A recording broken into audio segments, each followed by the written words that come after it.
On this episode of Tips on the Top Floor, we'll look at the impact of this virus on the photo industry, on this show, on my own business, and on your photography. And we'll try to find solutions to soften the blow. This is Tips on the Top Floor 897 for March the 21st, 2020. Tips from the top floor, tips from the top, alright, from the top floor. Hey, hello, welcome. Yes, I'm back from Ethiopia, earlier than planned. More about that later. So let's see. This this is gonna be an interesting show. I guess a lot of you are stuck at home in one way or the other, either of an official curfew or you're self quarantining or whatever. So yeah, that will somewhat be the topic of this episode. Now, don't turn off. I know you're fed up with coronavirus information. This is not an episode about how to, how to best disinfect your camera and how to stay healthy. Again, there's plenty of information out there. But yeah, I wanted to talk a bit about how this virus influences photography, influences this show, influences my business and your business, and maybe a bit about what to do about that. So before we dive into that, thanks Stephen, Brian, Tony for joining the ranks of Patreon supporters. Your help is really appreciated, especially in these tough times. So let's see. No, wait. Before we dig into this, I know you've been probably at home for a while, so there might be a case of cabin fever coming in, and to break through that, of course, here's the 5-minute assignment. Yes, we're doing these as usual. I do these on every episode, at least the ones I record in the studio, and we're going by the alphabet. So today is the letter H, and the assignment is 100. And of course, I'm going to look at doing something that you can do indoors at home or around the house. And the task is to concentrate on color. Yeah, that's a C, I know. The 100 still stands. What I mean is that what I want you to do is go around your house and group things into colors. And you don't stop until you've taken 100 photos. Like, try to find lots of green things. Then go around and try to find lots of red things and orange things and so on. And make sure they feature prominently in your photos. I mean, you might have to go around them to find the best angle with the best light. And you get bonus points for shooting things in a way that the background doesn't distract or isn't too colorful. So if your subject is a red tomato, then try to not have a distracting color in the background. So try to be as monochromatic as you can. And then I think a good way to present them is to put them in a mosaic or in a diptych or triptych. Group them. And even cooler, you have a palette of colors in your library, and you can now group them not just sorted by color, like in an order to make a color gradient kind of thing, but you can also juxtapose complementary colors, something red next to something green, or something blue next to something yellow. And again, once you have all those colors photographed, you can use and combine them in any way you like. That's all down to your imagination, and you should have a lot of time for imagination right now. And you get extra bonus points by the way, these points, of course, don't count. I'm not really giving you points, but you can give yourself extra bonus points for printing them out, hanging them up on the fridge. So much easier to combine and sort and do stuff with the photos this way. And here is how you join. There is the 5-minute assignment channel on the TFTTF Slack, which is now more important than ever. The TFTTF Slack as a focus point, a condensation point of you out there. And you can also post your photos, of course, to your favorite social media. The official hashtag is 5-minute assignment. That's the number 5-minute assignment, one word. So yeah, let us see what you can come up with. And use the Slack to discuss, to compare, to get inspiration from others, or simply to hang out with other listeners. And again, the official hashtag is hashtag 5-minute assignment. I'm looking forward to what you can come up with. So yeah, why am I here in the studio? What on earth is going on? Well, for the most part, our tour Ethiopia tour, the country Ethiopia, they officially only had one confirmed case of the coronavirus, and I'm recording this on the 21st of March 2020. So even now, the numbers are fairly low in Africa, and the measures that were really good when coming into the country. They did a check of temperature of everyone. They had an extensive questionnaire to make sure they know where you want to go and who you are with and how to reach you. And it makes perfect sense. In a case like this, where you might have to trace someone back to their contacts, that is a good thing. What airline you came in with, what flight number, and what seat you were sitting on. So they were trying to get this information directly from you. And while it's Africa, and there's certainly a number of not discovered cases, there are a few more now. From what I sensed, and especially after Ebola, they seem to be prepared quite well with good pandemic plans in place, the checks at the borders, even isolation measures already there. And that happened to one of our participants on the tour. When he came in, he was in Ethiopia before, like he had been there for a week before the rest of the group arrived. He was traveling on his own in the north. And when he flew back into Addis Ababa, his temperature test, they do like an infrared thermometer test on your forehead, and that went a bit too high.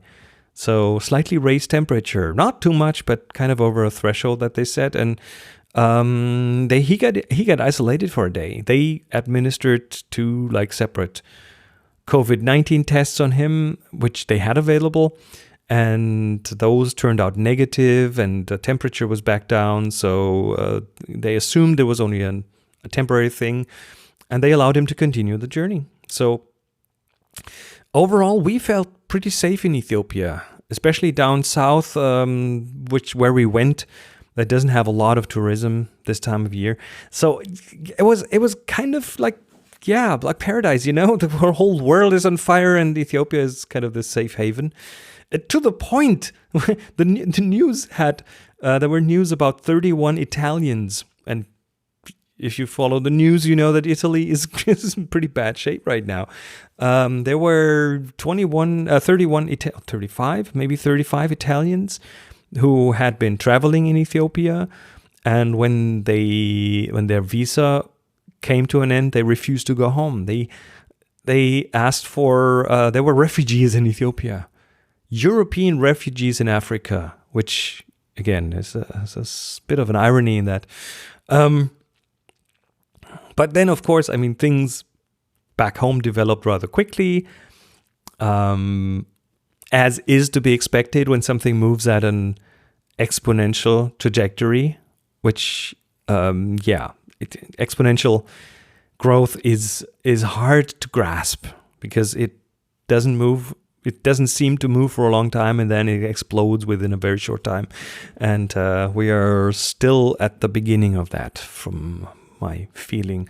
So again, on the morning of the 17th, we finally then got an official warning from the German embassy. They pretty much told us, get out, move your flights, get your flights earlier, get your flights out, because travel restrictions in Europe. Germany locked the borders for all tourism, which doesn't mean Germans can't come home, but it certainly complicates things. Flights home would become more difficult. Lufthansa reduced their international flights by 80%. So they were only doing 20% of the flights. And again, morning of the 17th, the Lufthansa flight, the last Lufthansa flight would be on the evening of the 17th. And we were still in the south of Ethiopia. So we had we had a bit of a struggle to rebook our flights home, and luckily, our local operator Mamaru, he is just the most amazing human being. He managed to rebook our flights from the south back to Addis for that same afternoon. So on the morning of the 17th, we had a crisis meeting, and in the afternoon, we were on a flight back to Addis, which again is just was cool, was great. And but then different airlines have different possibilities for rebooking, and of course, lots of people wanted out and back to their home countries.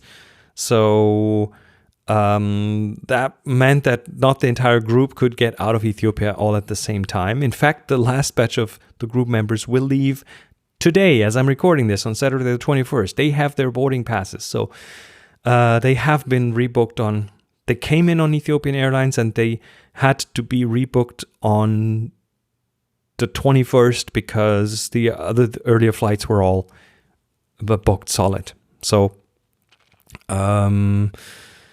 yeah, so that I've been in contact with them, daily contact with them, just to check up on them. They use the additional days to do more exploring around Addis, some hikes, drive to Crater Lake. They're good. They're doing good. They're doing good. And for me, it was back on the 17th, right? I managed to reschedule my flight to the 20th, which is yesterday from when I'm recording this.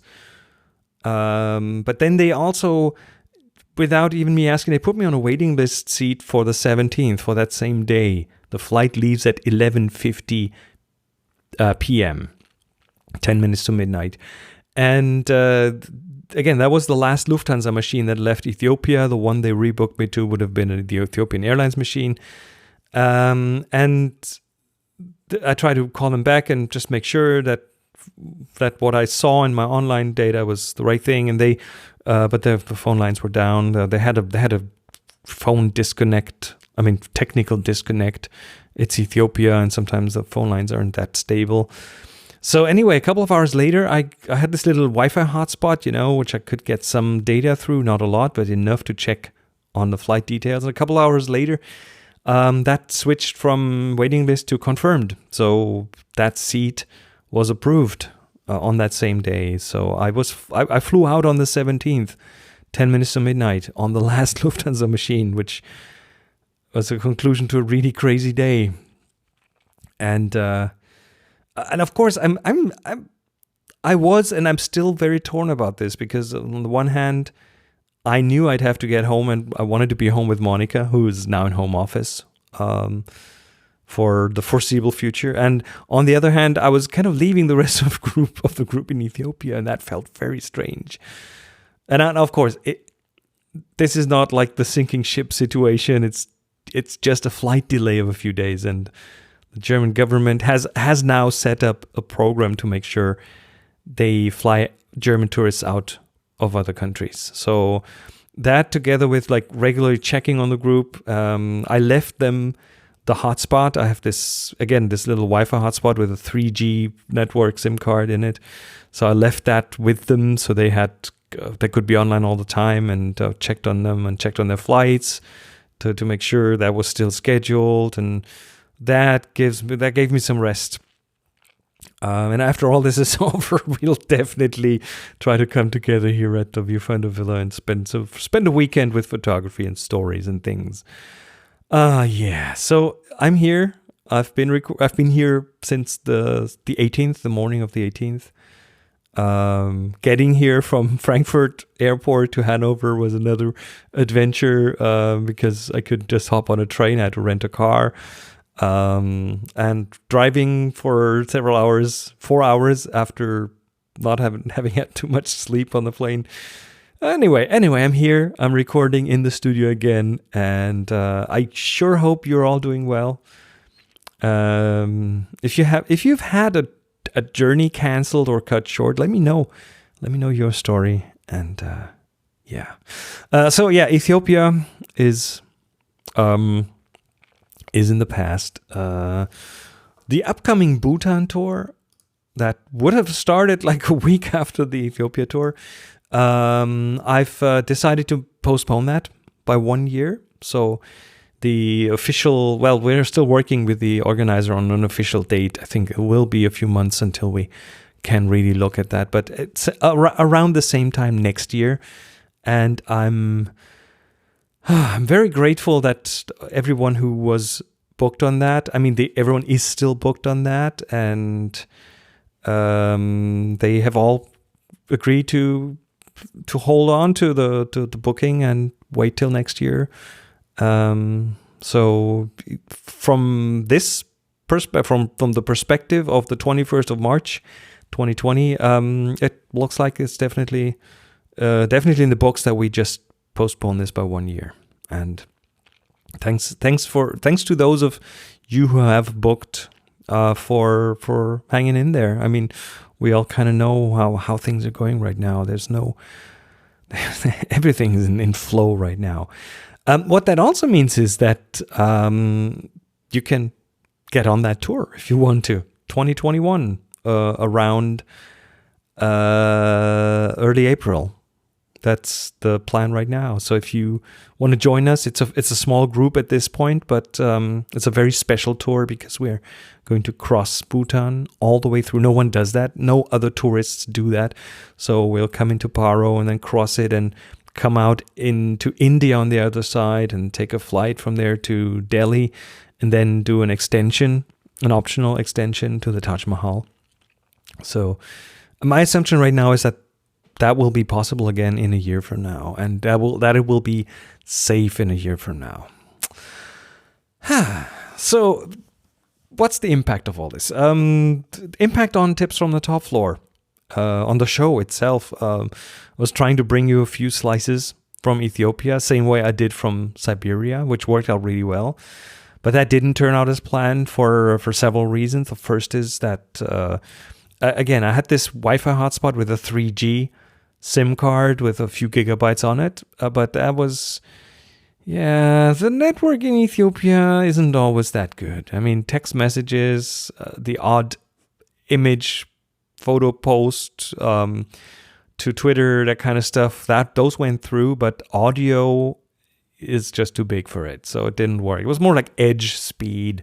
And even the photos I posted, if you look through the photos I posted from Ethiopia, I'm a nerd, so I went into this iOS shortcut system. I made a shortcut that would downsize and compress the photos that I wanted to post before it would put them on Twitter or on other social media. So all you see there is reduced in size and physical size, like pixel size, but also file size pictures, so they would go through. So that was quite it was a bit of it's just what I do, right? Then the tour itself was quite involved, and last but not least, I mean, we're all grown-ups, so coming to that tour, I mean, we did that when the corona thing wasn't as bad yet, but we all knew that it could change quickly. So there was always this kind of an underlying stress factor of finding out what was going on back home and how that would influence our tour. So in short, as much as I wished it would have worked, there's just no slice from Ethiopia. So, but now I'm back. Impact on the villa workshops here in Germany. We have these villa workshops which are in German in the Viewfinder Villa here in our house. We have a big living room which then turns into the seminar room. And the next one would be on the 16th of May, large format photography. That one will definitely not happen. So we are canceling that, paying back whatever has been paid so far. But we'll decide individually for each of the workshops, just because it's impossible to know how long this will go and what impact it will have. So there's always the danger of not running any of those this year. But the next one is end of June, and I will decide 50 days in advance of these workshops, which leaves enough time to act for everyone. So 50 days in advance. for the one on the 20th of June, which is a light themed workshop. And the same is true for the later ones in July, in September, and November. Those will all be decided 50 days in advance. Impact on our annual Abbey workshop, again, mostly of interest for the German-speaking listeners, but I know that some of you out there listen, and I know that the whole thing about the Abbey workshops is one of these favorite things once a year, 5 days, with a whole bunch of photo nerds and geeks, and a lot of playful photography, a lot of learning from each other. But the Abbey, which is an educational center in the south of Germany, they have like a lot of different workshops and things. They have closed door. They had to official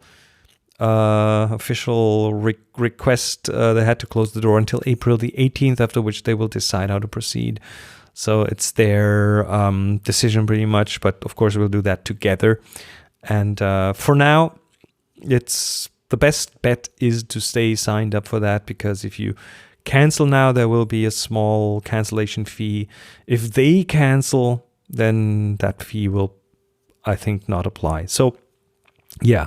Let's look at the impact on the photo industry and the photo business, because yeah, there is an impact. I've come across an article on SLR Lounge that I've used as a basis for this. So, let's see, jobs. Yeah, all the freelancers are going to have a hard time. Wedding photographers, portrait photographers, senior portraits, that kind of stuff. No, not much of that going on anymore. I've read of photographers who have had the next 3 months of gigs canceled by clients, and that's, I mean, it's the sensible thing to do, right? Social distancing also means less contact from a work point of view. Camera sales are the camera sales, especially the bigger cameras, haven't done that well anyway. But that's moving. That's going lower, even lower now. And of course, I mean, the reason of that is that people now are worried about their financial future. So they'll spend more money on toilet paper and other things. So yeah, Nikon D6 is delayed. Canon R5, I've seen rumors that will be delayed, even though I don't think they even had an official date yet. But yeah, that's probably not. My guess is it's not going to happen this year. Trade shows are being cancelled. I mean, the photography show in the UK has been cancelled. Photokina, they held on to this whole thing for a while, but then they cancelled finally, with the next date being in 2022. Yeah, the next one is in 2 years. Of course, if you're a photographer, there will be photo shoots, because in some cases it might be necessary to take photos, and of course that means a different behavior. Wearing masks, disinfecting your hands. If you have someone you need to pose, don't touch them. Just verbal. Improve your verbal skills. Put your attention on what you touch, and this whole thing is changing photography. Definitely going to change photography that involve people, because you have to be much more cautious of things, so your mind will not be on the photography all the time. It will be on other things too, which, yeah, again, changes photography. And this list is not complete by far, so I would love your input. What does that mean for your photography? If you're a professional, if you're an amateur, it doesn't matter. How does that change your photography? Or have you even thought about this yet? Because you probably thought about other things like getting supplies for a few weeks and that kind of stuff. Now, what can we do? Use the time. That's one of the biggest things that I've heard from several sides in that kind of field, right? Use the time. If you are on lockdown, yes, you might be working from home. You might be doing home office, but if you're back home, that means you will have at least some additional time that you don't use for your commute. So in the morning, in the evening, you might have an additional 30 minutes, 1 hour, 2 hours, depending on how long you commute. That time is valuable time because you want to be set up well for the time after the virus. And that time will come. I mean, this thing will be over at one point, or at least it will be in a state where it's manageable, where we have a vaccine, where we have a way to treat it. So it will lose its fear factor and become normality. And but then after that time, you want to be ready, right? You want to be able to pick up the pieces and run again. And of course, one thing you can do is practice.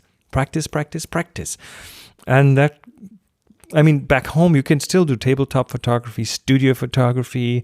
You can shoot in your garden. You can do macro photography, depending on where you live. You might even be able to do landscape photography from your backyard. You can learn to play with light. That's right around your house. There's a lot of available light or artificial light in a smaller context. In a tabletop context, you don't even need expensive lights. You can use your desk lamp for that. And if you need a diffuser, you can use some tissue paper. There's a good chance you have a lot of toilet paper at home right now, so use some of that for diffusion. You can pretty up your website. Yeah. A photographer should have their own website. I'm not talking about Facebook. I'm not talking about Instagram. No, your own website, because if you rely on those platforms, that at one point they won't be there, and then you're out of a website. So have a website, work on that, invest some time and research into SEO, search engine optimization, to make sure that you can be found by the right keywords. So if you offer,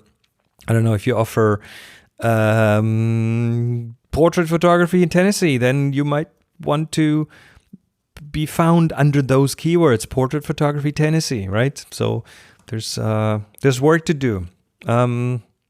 This is also the time to work on your photos, to catch up on the tagging, on the rating, on the sorting, and of course work on that mountain of yet to be worked on photos, because everyone has those. Everybody has those, and now is the time to do that. Sit down, maybe look into the 1hour1000pics.com ebook that I wrote, which is free. That helps you go through those photos quickly. Work on your portfolio. Yes, when I look back, at one point I put a portfolio online. And I'm not managing this all the time. So there's old stuff in there that I now look at and go, no, I've changed. My style has changed. My the quality of my photography has changed. The storytelling has changed. There are certainly some pictures that don't really belong there anymore. I'm still proud of everything I've done, but it's not my best work anymore. So I'll take that out. I look through my current photography and decide, okay, is this portfolio material? By the way, that's why I use the 1 hour 1000 pics workflow, because that's my 5-star pictures. There's not many of them, but that's what I consider my best photos. So look through your 5-star pictures if you're working by that method, and make sure you are honest, or let someone else look at them. And if they don't go, wow, then it might not be a portfolio picture. So work on that, brush it up. Do some online classes. There's stuff out there, tutorials and stuff you can pay for and stuff that's free, that lets you learn. And this is the time for it.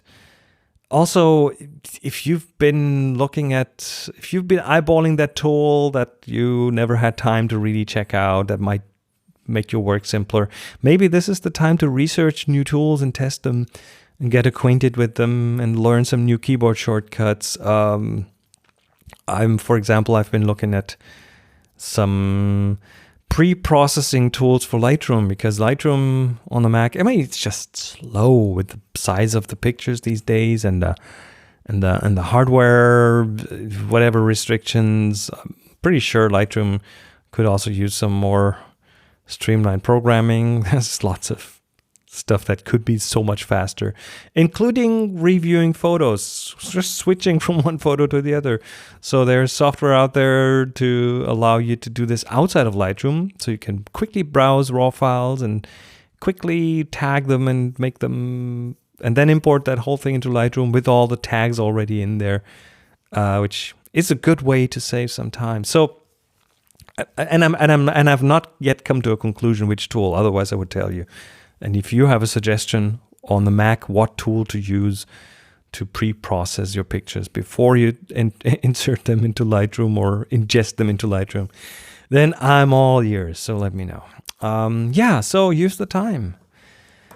Use the time. And, okay, one more. This is not a corona cough. One more things where the virus has an impact is on freelancers like myself. I mean, we're being really affected, and this might be the downfall for a lot of artists. I mean, there's already restaurants and places that are definitely going to have to shut down permanently because they cannot survive even like a month of no business. But yeah, artists, many of them depend on gigs. I mean, be it as a musician on stage, or as a wedding photographer, or as a commercial photographer, as someone who holds workshops or does photo tours. This will affect us all, but some will be affected more than others. And I mean, we already see gigs getting canceled left and right. And many of us don't have a very big financial cover. So this is a time where I think we need solidarity. We need the support. We need support to support those who need it. And that could be as simple as not requesting a refund for a concert ticket that you've already paid for. We had this situation here. There's 2 concerts that Monica and I wanted to go to, and they both got canceled. And we got offered a refund, and we didn't take it. So if you can afford it, just consider that loss as a donation to the artist, because that's what it is. Again, many restaurants will go out of business over this. So if your favorite corner cafe is in danger and you can afford, just give them some money. Because that's what they need. They need to pay their rent. They have fixed costs every month, but no customers anymore. In many places here, restaurants aren't allowed to be open. They might be able to do deliveries. I think here in the Hanover area, the deliveries are okay, but you cannot have a restaurant open and people inside. So yeah, many professionals depend on bookings that are now being canceled left and right. And a lot of the artists that you like have ways to support them, either by they will sell you products, virtual products, or you could donate them on platforms like Patreon and so on. So if you can afford it, let us all try to keep your favorite artists going over the next few months. What is next? What will change here in the Viewfinder Villa? That's a question I've received a few times, and there are several things that will change, and at the same time, not too much will change. And for example, there's our lifestyle, because Monica and I, we've been really becoming quite self-sufficient over the last years. We have a pretty good together. We have a pretty good combined zombie apocalypse skill set now. Let's say that 10 times quickly. Zombie apocalypse skill set.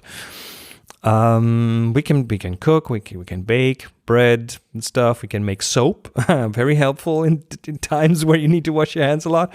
Monica is good at working with wool and other fibers and cloth and stuff, sewing and spinning and so on. We can make yogurt. We can keep computers and networks running, at least in the house. We can make sauerkraut. We can write. We can podcast. So from that perspective, that's all very the indoorsy things, right? So from that perspective, I think we're fit enough to not starve and to keep life going without getting too bored. But then Of course, on the other hand, there's the financial side, and that is the one that worries me a bit more, because part of my income depends on our local photo workshops. We do these what we call villa workshops, and then there's photo tours, which I mean, looking at it today, on March the 21st, the worst case is that I won't be able to do a single one of those villa workshops and photo tours for the rest of this year. I hope it's not going to be that bad, but even if the virus gets more manageable through, again, finding a vaccine or a good treatment for COVID-19, we don't really know when this is going to happen. It will happen, but we don't know when. That will still have affected so many of you out there and your finances. And things like photo workshops and photo tours and new cameras and all the luxury stuff, that's among the first things to get slashed from the list when the finances are tight. So I don't really have any illusions about being able to pick up things right after this is over. I will try my best. I'll try my best with good judgment and without endangering anyone. But yeah, the effects of this will be here for us, for all of us, and for years to come. That's my gut feeling right now. And on top of that, the loss of my sponsorships in December, that just adds up to the financial cut here. So I'm looking at ways to soften the blow, and one sort of obvious way right now, I mean, everyone's going home office and everyone's going video conferencing. So I was looking at turning some of those local workshops, the villa workshops, into live video workshops. And those villa workshops were in German mostly, only, I think. And I, of course, could do some of those in English. So that's my first idea. What I'm not too sure about is if that's even something that you would be interested in. I mean, I simply have to focus my energies at this point. So I need to kind of know if that's even something that I should focus my energies on. So I will need your input on that. You might know if you'd like to do something like that, and that could help me stay afloat if that's something viable. I will, of course, also adapt tips from the top floor for a while to include more like indoorsy stuff, right? And I would also like to get some input on that from all of you out there. So I did already ask the patrons the other day, and some of the inputs are perhaps a week-long daily personal photo challenge. Yep, that sounds good. And I would love a revisit of your workflow, the 1 hour, 1,000 pics, and any updates or changes you have personally made. That is definitely in the books. That one was in the pipeline anyway, because it's a few years old, and while it's still valid, it has changed at least slightly. So I'll do my best to deliver that. Still thinking about the form, maybe as a video workshop of sorts. So yeah, let me know what you think about that. And then I got this voicemail from Leslie. Hi, Chris. This is Leslie. You asked for suggestions of what could be done during the coronavirus time. Unfortunately, I'm one of the people who've been exposed, and I've been in my bedroom now for 7 days. So what I've been doing is going through Lightroom and deleting pictures, photos. So I've been cleaning it up. I've been trying to do some editing, watching videos to increase my Lightroom skills. I guess that's a good way to say it. Also, it's okay to go outside. So I went outside and I took some cool pictures of some of the birds that are in the trees in my area. So that's my suggestion. That's great. Thank you, Leslie. So yeah, clean up. do your due diligence with Lightroom. Delete your photos, clean libraries, watch videos to up your skills, go outside if you are allowed to go outside. There's definitely some cool pictures to be had everywhere. So Leslie, you're doing the right thing. I mean, don't let that quarantine bog you down, right? Go out, shoot, and use the time you've got to clean your library, sort photos, brush up on your skills. So, yeah, definitely the good one. There's more feedback from the Slack because I also asked the Slack, and maybe Buggy wrote, maybe that's one topic to go for, what you can do to make interesting photos in your home. This is related to tips from the top floor. Like playing with shadows, creating some light box to photograph things, making experiments with candles, water, find unusual angles to look at your home. So maybe Buggy, that is awesome stuff. Woody wrote, I've been trying to take a picture as a picture a day as a challenge in different conditions, locations, subjects, etc. Yep, very good. And Dave wrote, a suggestion for a task to get on with. How about tidying up or implementing Lightroom keywords? I keyword my photos and I use hierarchies such as animal, mammal, lion, or Europe, United Kingdom, England to make it quicker, but managing the keywords is unwieldy. Adobe do not seem to have put any development into improving keyword management. Does anyone have any tips on how to tidy up keywords that are in use? I would appreciate an answer on that one too, to be honest, because I find Lightroom's keyword management to be lacking. And that's putting it mildly. I have the way I use keywords in Lightroom is that I will typically include the name of the event. If that's a photo workshop, I'll write workshop and comma Ethiopia, comma tour, and I'm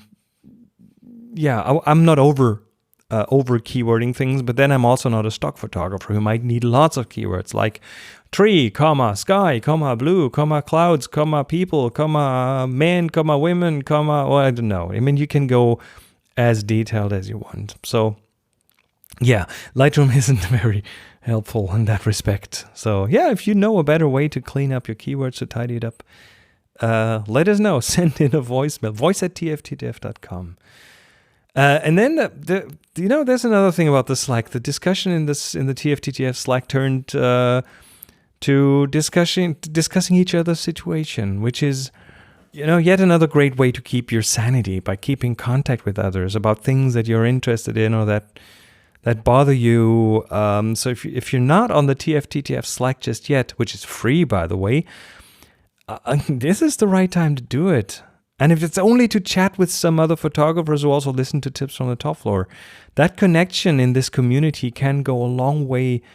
If you're getting a case of the cabin fever, if you're depressed about what's going on, someone will be there to listen and to help you through it. That's what this community is for.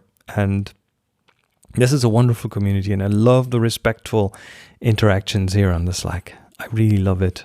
And makes me happy to see that people are using it for not just photography. So please use the Slack to discuss, to suggest things for the show, to let everyone know what you're doing photographically back home. Use it to exchange, use it to vent, or simply hang out there and lurk in the background and just read what the others are writing. It's all okay. And I'm happy about any of you saying hi on the Slack. You can reach me directly there. I'm Chris Marquardt there. I should be easy to find.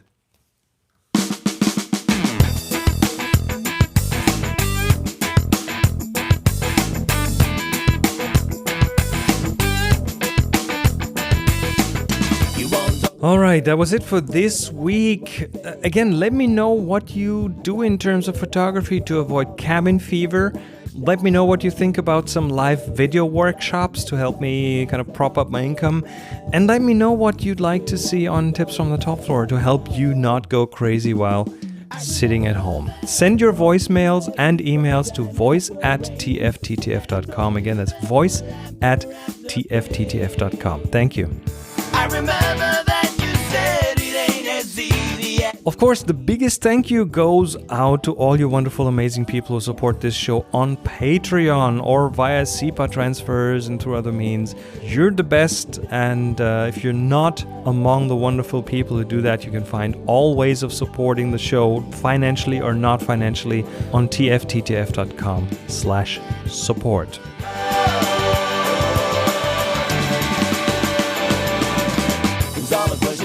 Music for the show by Jeff Smith, sound partner, and HP Gagerud. Publishing and Slack challenges by Release Pixie, Matt Ravsitar Armstead. Slack invitations by Chief Invitation Officer CIO Rusty Russ. And the link to get on the Slack is in the show notes, or just type it in tfttf.com/yslack, WHYSLACK.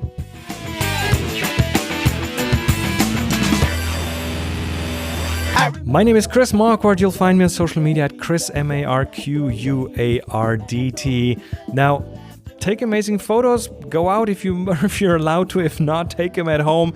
Share them with the world. Be nice to each other. Be safe and healthy. And happy shooting.